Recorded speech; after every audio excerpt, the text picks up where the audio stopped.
ఎన్నాళ్ళు ఉంటావు నువ్వు? నా ఇష్టం నన్ను పెళ్లి చేసుకుంటావు కొని? నాకు ఇంట్రెస్ట్ లేదు.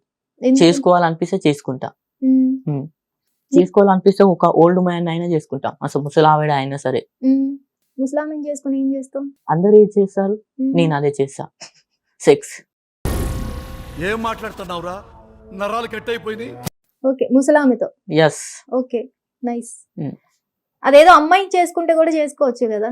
మీరు ముసలామిని ఇప్పుడు ఎందుకు టార్గెట్ ఫర్ పెట్టావు? ఎగ్జాంపుల్ మీరు నన్ను మ్యారేజ్ చేసుకుంటారు, మనం ఇద్దరం బయటకి నేను వెళ్తాం. ఎందుకు నీకు చేసుకుంటా? ఎగ్జాంపుల్ అని చెప్పా, ఉదాహరణ. ఎగ్జాంపుల్ అయినా నన్ను తీసుకోకు నువ్వు. సరే, నువ్వు వేరే చెప్తే నేను అమ్మాయిని ఎందుకు అనుకుందాం. తీసుకోవాలి? అమ్మాయితో నేను నీ బాటలోనే నడుస్తా ఇంటర్వ్యూ మొత్తం.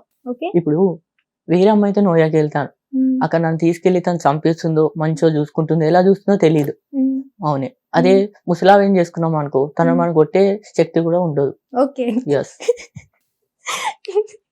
నైస్ నైస్, నిజంగా అందుకే పెళ్లి చేసుకో. అంటే ఇప్పుడు జరుగుతున్నవి హనీమూన్ సీన్ గానీ ఇవన్నీ చూసి భయపడి ఒక ముసలామిని చేసుకోవాలని డిసైడ్ అయ్యావా నువ్వు? అవును, అంటే చింటూ భయపడతాడు. భయపడతాను. ఎందుకంటే భయం అనేది నాకు పుట్టించింది గోస్ట్ మూవీస్ కాబట్టి. నిన్ను పుట్టించింది గోస్ట్ మూవీస్. నాకు భయం అనేది తెలీదు, ఆ తెలియని దాని గురించి నేను ఎక్కువ తెలుసుకుంటాను.